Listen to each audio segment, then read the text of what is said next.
Hey.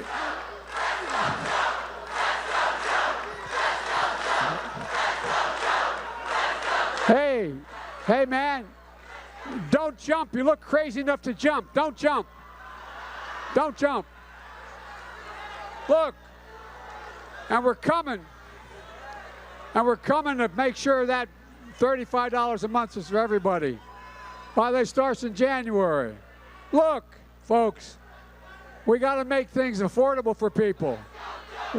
There is a growing problem of political violence in America today. Ever since this kind of dissolution of normative politics or of polite politics that preceded Trump's presidency, there has been a huge spike in violence against political opponents to each other in political conversations. The unique dissolution of American politics was inducted by Trump during his 2016 presidential election, and since then has been adopted by Republicans party-wide, where we see leading Republican officials bailing on the dog whistles that they use to mobilize their base in exchange for saying the quiet part out loud. All of this culminated in the January 6th riot, when a mob of Republican supporters stormed the Capitol, intent on disrupting the certification of Joe Biden's presidential win. The fallout of such a well-reported and traumatizing event for the country, the paramount conclusion of years and years of Donald Trump and the Republican Party prodding their base towards action, violent action against their political opponents. It's like, if you gotta, I mean, what did Trump say to protesters when he came in? Knock him out. Knock him out. So, and we found that magical. We did. I still do.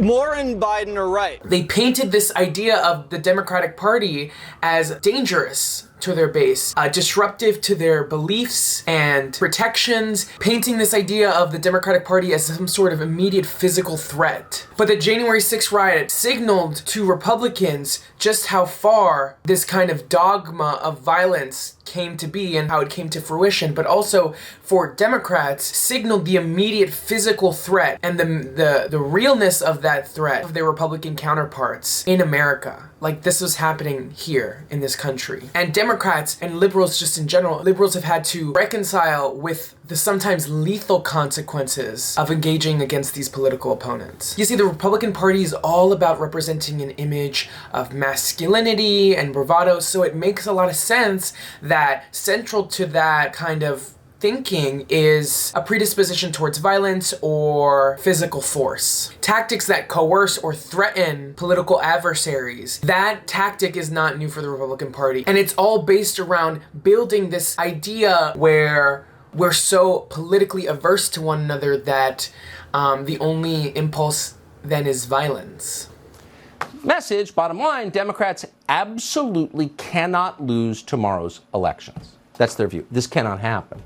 So with that in mind, they're already preparing the rest of us for election theft, which if you don't want a civil war, you shouldn't complain about, you should just passively accept. There's no real threat of Democrats stealing elections or starting a civil war. That's just not that's not, at least for those real progressives, that's not kind of coded into their genetic DNA. Republicans have made resorting to violence for right-wing followers the norm. And oftentimes the people who are on the receiving end of that violence, often marginalized folks who are fighting for their rights, fighting for their proactive rights, they represent the base that is dissenting against Republican sentiments, and so they become easy targets for extremist Republicans to attack. What this means is you have to protect yourself in whatever way that means to you, while still remaining committed to progressive ideals.